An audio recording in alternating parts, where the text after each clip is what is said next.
शांति। 9 सितंबर 2021। बाबा के महावाक्य। मीठे बच्चे, तुम सेंसिबल बने हो तो कमाई का बहुत बहुत शौक रखना चाहिए। धंधे आदि से भी समय निकाल बाप को याद करो तो कमाई होती रहेगी। प्रश्न, तुम बच्चों को अभी कौन सी ऐसी श्रीमत मिलती है जो कभी नहीं मिली? उत्तर पहला, तुम्हें इस समय बाप श्रीमत देते हैं। मीठे बच्चे, सवेरे सवेरे उठकर बाप की याद में बैठो तो पूरा वर्षा मिलेगा। दूसरा, गृहस्थ व्यवहार में रहते कमल फूल समान रहो। ऐसी श्रीमत दूसरे सत्संगों में कभी मिल नहीं सकती। उन सत्संगों में बाप और वर्षा की बात नहीं। तुम ही हो माता पिता, तुम ही हो। ओम शांति। इस भारत में खास और सारी दुनिया में अनेक प्रकार के सत्संग होते हैं। ऐसे कोई भी सत्संग या चर्च या मंदिर नहीं होंगे जहाँ मनुष्य की बुद्धि में हो कि हम यह वर्षा पा रहे हैं। यहाँ तुम बच्चे बैठे हो, सभी सेंटर्स में अपने बेहद बाप की याद में बैठे हैं, इस विचार से कि हम अपने बाप से सुखधाम का वर्षा पा रहे हैं। ऐसे और कोई सत्संग व चर्च आदि में नहीं समझेंगे। तुम बच्चों की बुद्धि में ही है। तुम बच्चे जानते हो कि हम बेहद के बाप की याद में बैठे हैं। नई दुनिया स्वर्ग का वर्षा ले रहे हैं। सब बच्चे एक बाप से वर्षा ले रहे हैं। इतने ढेर बच्चे वृद्धि को पाते रहते हैं। सबको श्रीमत मिलती है। सवेरे उठकर बाप को याद करो। हम बाबा से यह वर्षा लेने वाले हैं। हम उस बाप के बने हैं। आत्मा को अब पहचान मिली है बाप से। बाप डायरेक्शन देते हैं, मुझे याद करो और गृहस्थ व्यवहार में रहते हुए कमल फूल समान पवित्र रहो। सबको यहाँ आकर बैठना तो नहीं है। स्कूल में पढ़कर फिर अपने अपने घर चले जाते हैं। हर एक बच्चा अपने टीचर से वर्षा पा सकता है। यह भी ऐसे ही है। रोज पढ़कर फिर घर में जाकर भला धंधा आदि करो। तुम गृहस्थ व्यवहार में भी हो और फिर स्टूडेंट भी हो। गृहस्थ व्यवहार में रहते कमल फूल समान रहना है। ऐसे कोई सन्यासी आदि नहीं कहते। यहाँ तुम प्रैक्टिकल में बैठे हो। गृहस्थ व्यवहार में रहते पवित्र बनते हो। पवित्र बनकर परम पिता परमात्मा को दूसरे कोई याद नहीं करते हैं। भला गीत सुनते हैं, पढ़ते हैं, परंतु याद तो नहीं करते हैं ना। कथनी और करनी में फर्क है। तुम जानते हो हमारा बाप नॉलेजफुल है। उसमें सारे ड्रामा चक्र की नॉलेज है। अभी हमको भी नॉलेज मिल रही है। यह चक्र बड़ा अच्छा है। यह पुरुषोत्तम युग होने के कारण तुम्हारा यह जन्म भी पुरुषोत्तम है। एक्स्ट्रा मास होता है ना। तुम बच्चे जानते हो कि हम बरोबर बाप से पुरुषोत्तम बन रहे हैं। मर्यादा पुरुषोत्तम हम फिर से बन रहे हैं। फिर 84 का चक्र खाया। यह बुद्धि में ज्ञान है और कोई सत्संग में यह नहीं समझाते हैं। तुम समझते हो हमको यह बनना है। बनाने वाला एक ही बाप है। इन लक्ष्मी नारायण के चित्र पर तुम अच्छी रीति समझा सकते हो। बरोबर ब्रह्मा द्वारा योग बल से इन्होंने यह पद पाया है। ऐसे बुद्धि में इमर्ज करना चाहिए। ब्रह्मा सरस्वती लक्ष्मी नारायण के 2 रूप भी दिखाए हैं। ब्रह्मा सरस्वती फिर प्रजा भी दिखानी पड़े। हर एक बात पर अच्छी रीति से विचार करना चाहिए। बाप कहते हैं मुझे याद करो। ब्रह्मा को भी कहते हैं मुझे याद करो, तो यह बनेंगे।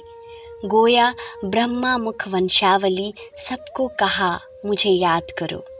कैसे याद करना है यह भी बुद्धि में है। चित्र भी सामने रखे हैं, इन पर समझाना बड़ा सहज है। बाप का परिचय देना है, प्रदर्शनी में भी इस पर समझाओ। यह निश्चय बैठता है कि बरोबर यह सबको बेहद का बाप है। इस हिसाब से हमें बेहद का वर्षा मिलना चाहिए। हम निराकारी आत्माएं तो भाई भाई हैं। हम साकार में आए तो भाई बहन बने तब पढ़ सके। भाई बहन बनेंगे ही ब्रह्मा के बच्चे। वर्षा बाप से मिलता है, यह बुद्धि में बिठाना है। कोई को भी समझाओ, पहले बाप का परिचय दो। हम ब्रदरहुड हैं। सर्वव्यापी कहने से फादरहुड हो जाता है। फादरहुड को वर्षा कहाँ से मिलेगा? फादर फादर कहते गिरते आए हैं, वर्षा कुछ भी नहीं। अभी ब्रदरहुड समझने से ही वर्षा मिलेगा। तो उस पर अच्छी रीति समझाने से बुद्धि में जो अष्ट देवताएं आदि बैठे हुए हैं वह सब निकल जाएंगे। बोलो, दो बाप हैं। रूहानी बाप जिससे सर्व की सद्गति होनी है, वही सुख शांति का वर्षा देते हैं। सब सुखी हो जाते हैं। उनको कहा जाता है हेवनली गॉडफादर, स्वर्ग रचने वाला। पहले बाप का प्रभाव बुद्धि में बिठाना चाहिए। यह है आत्माओं का बेहद का बाप। उनको ही पतित पावन कहते हैं। तुम आत्मा परम पिता परमात्मा के बच्चे हो, यह निश्चय पक्का करो। मूल बात पहले यह बुद्धि में बिठानी है। यह समझे तब खुशी का पारा चढ़े और कहें कि हम बाप को याद जरूर करेंगे। हमको निश्चय होता है हम बाप को याद कर विश्व का मालिक बनेंगे। यह खुशी बहुत रहेगी। समझदार होगा और बुद्धि में पूरा निश्चय होगा तो कहेगा, ऐसा बेहद का बाप जो दादा में आता है, पहले तो उनसे मिले। शिव बाबा ब्रह्मा द्वारा ही हमसे बात कर सकेंगे। तुम आत्मा तो उनसे मिली नहीं हो तो याद कैसे करेंगे? बच्चे एडॉप्ट हों तो याद पड़े, एडॉप्ट ही नहीं होंगे तो याद कैसे पड़ेगा? पहले उनके बनो। ऐसे बाप के साथ तो झट मिलना चाहिए। बाप भी यही पूछेंगे, तुम अपने को आत्मा समझते हो? मैं तुम आत्माओं का बाप हूँ। शिव बाबा तुमसे बात कर रहे हैं। मेरी आत्मा का बाप सो तुम्हारा भी बाप है। वह पूछते हैं, तुमको निश्चय है कि सब आत्माओं का बाप बरोबर एक ही है? वही वर्षा देंगे। पवित्र भी बनना है, सिवाय उनके और सब भूल जाना है। तुम आत्मा घर से नंगी आई थी ना, कोई भी देह संबंध नहीं था। आत्मा जब शरीर में प्रवेश करे, बड़ी हो, तब उनको समझाया जाता है कि यह तुम्हारा बाबा है, यह फलाना है। आत्मा तो सब संबंधों से न्यारी है। आत्मा चली जाती है तो कहा जाता है, आप मुए मर गई दुनिया, बंधन रहित हो जाती है। जब तक दूसरा शरीर मिले, माता के गर्भ में जाकर बाहर निकले, समझदार हो, फिर है संबंध की बात। तो यहाँ भी तुम बच्चों को समझाना है।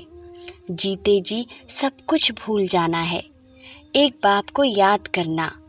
यह है अव्यभिचारी याद। इसको ही योग कहा जाता है। यहाँ तो मनुष्य को अनेकों की याद रहती है, तुम्हारी है अव्यभिचारी याद। आत्मा जानती है कि यह सब शरीर के संबंध खत्म हो जाने हैं। हमारा संबंध एक बाप के साथ है। बाप को जितना याद करेंगे विकर्म विनाश होंगे। ऐसे भी नहीं कि मित्र संबंधी को याद करने से कोई विकर्म बनेंगे। नहीं, विकर्म तब बनेंगे जब ऐसा कोई रॉन्ग कर्म करेंगे। बाकी और कोई को याद करने से विकर्म नहीं बनेंगे। हाँ, टाइम वेस्ट जरूर होगा। एक बाप को याद करने से विकर्म विनाश होते हैं। यह युक्ति है पाप काटने की। बाकी संबंध आदि तो याद रहते हैं। शरीर निर्वाह, अर्थ, धंधा आदि सब करो, परंतु जितना टाइम मिले बाप को याद करते रहो तो खाद निकल जाए। मूल बात यह है, अंदर में ही विचार करो कि पतित से पावन कैसे बने। बाप को याद करना पड़े। गृहस्थ व्यवहार में रहना है। सन्यासी लोग भी शरीर छोड़ फिर गृहस्थियों के पास जाकर जन्म लेते हैं। ऐसे तो नहीं जन्म जन्मांतर के लिए पावन बन जाते हैं। वाइसलेस वर्ल्ड तो अभी कोई है नहीं। यह है विशेष वर्ल्ड। इनसे कोई निकल नहीं सकते।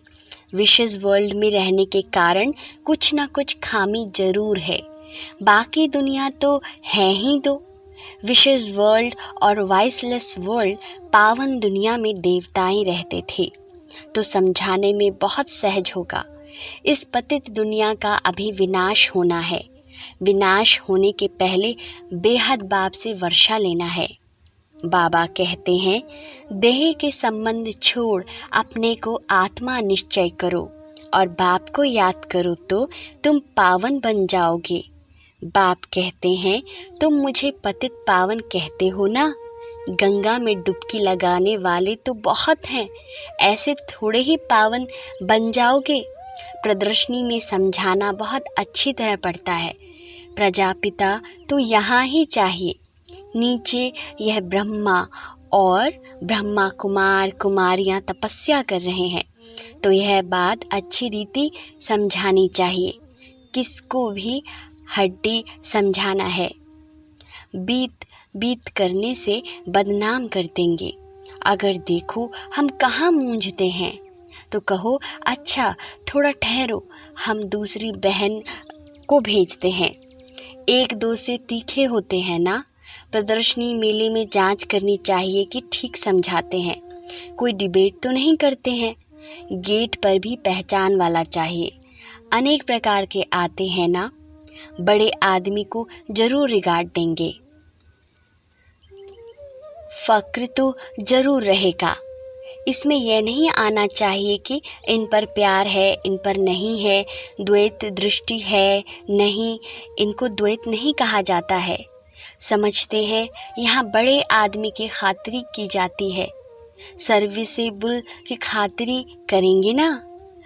कोई ने मकान बनवा कर दिया है तो उनकी खातिरी तो जरूर करेंगे ना।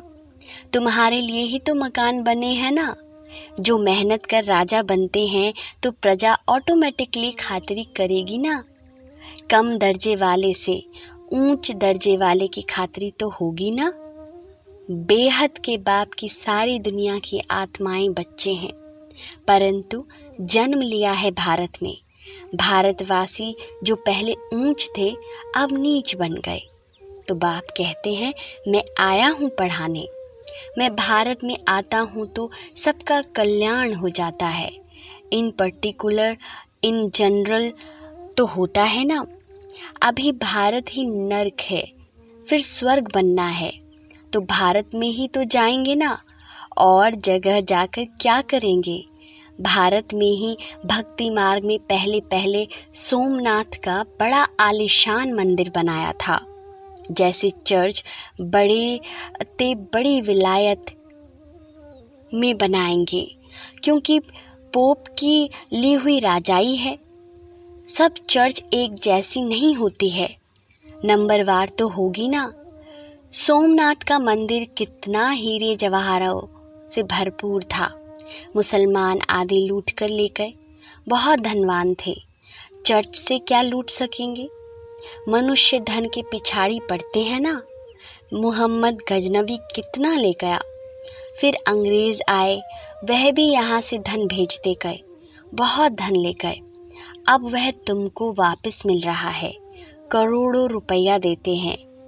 यह सब आई विल समय आने पर मिल रहा है। हिसाब ना मिले तो आई विल कैसे चले? बाप समझाते हैं यह ड्रामा कैसे बना हुआ है, यह लेन देन का हिसाब कैसा है। फिर भी तुम बच्चों को अब स्वर्ग का मालिक बनना है। यह वर्ल्ड की हिस्ट्री ज्योग्राफी कैसे चक्र चलाती है वह भी बच्चों को समझाया है। फिर भी कहते हैं बच्चे मन मना भव। यह सब फिर रिपीट होगा। हर चीज़ सतो से तमो प्रधान बन जाएगी। दिन में धंधा धोरी आदि करते हो वह टाइम छोड़ो, बाकी जितना टाइम मिले मुझे याद करो।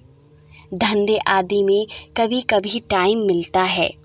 कईयों की ऐसी सर्विस होती है सिर्फ सही की, ऐसे भी बहुत फ्री रहते हैं। फिर भी रात तो अपनी है। दिन में शरीर निर्वाह के लिए कमाई करते हो, रात को फिर यह कमाई करो। यह है भविष्य 21 जन्मों के लिए। कहा जाता है एक घड़ी आधी घड़ी जितना हो सके बाप की याद में रहो तो तुम्हारी बहुत कमाई होगी। सेंसिबल जो होगा वो समझेगा कि बरोबर बहुत कमाई कर सकते हैं। कोई कोई चार्ट भी लिखते हैं। हमने इतना समय याद किया। अज्ञान काल में कोई अपनी दिनचर्या लिखते हैं। तुम भी चार्ट लिखोगे तो अटेंशन रहेगा। कोई टाइम वेस्ट तो नहीं होता है, कोई विकर्म तो नहीं किया। अच्छा, मीठे मीठे स्की लधे बच्चों प्रति माता पिता बाप दादा का याद प्यार और गुड मॉर्निंग। रूहानी बाप की रूहानी बच्चों को नमस्ते। हम रूहानी बच्चों की रूहानी बाप दादा को याद प्यार गुड मॉर्निंग और नमस्ते बाबा नमस्ते। शुक्रिया बाबा शुक्रिया। धारणा के लिए मुख्य सार। पहला, किसी भी देहधारी को याद कर अपना टाइम वेस्ट नहीं करना है। ऐसा कोई रॉन्ग कर्म ना हो जो विकर्म बन जाए। दूसरा, जीते जी सब कुछ भूल एक बाप को याद करना है। शरीर निर्वाह अर्थ कर्म भी करना है। साथ साथ सेंसिबल बन रात में भी जाकर यह अविनाशी कमाई करनी है। याद का चार्ट रखना है। वरदान, बेहद की वैराग्य वृत्ति द्वारा नष्ट मोहा स्मृति स्वरूप बनने वाले अचल अडोल भव। जो सदा बेहद की वैराग्य वृत्ति में रहते हैं वह कभी किसी भी दृश्य को देख घबराते व हिलते नहीं, सदा अचल अडोल रहते हैं, क्योंकि बेहद की वैराग्य वृत्ति से नष्ट मोहा स्मृति स्वरूप बन जाते हैं। अगर थोड़ा बहुत कुछ देखकर अंश मात्र भी हलचल होती है या मोह उत्पन्न होता है तो अंगद के समान अचल अडोल नहीं कहेंगे। बेहद की वैराग्य वृत्ति में गंभीरता के साथ रमणीकता भी समाई हुई है। स्लोगन, राज्य अधिकारी के साथ साथ बेहद के वैरागी बनकर रहना यही राज ऋषि की निशानी है। ओम शांति। मेरे मीठे मीठे भाई और बहनों, आप सब रोजाना बाबा जी के दिव्य महावाक्य सुनते हैं, परंतु क्या आप जानते हैं इस महावाक्य को सुनने के लिए हमें एक शांत माहौल की आवश्यकता है, जहाँ यह दिव्य वाणी सुनते समय कोई हमें डिस्टर्ब ना करे।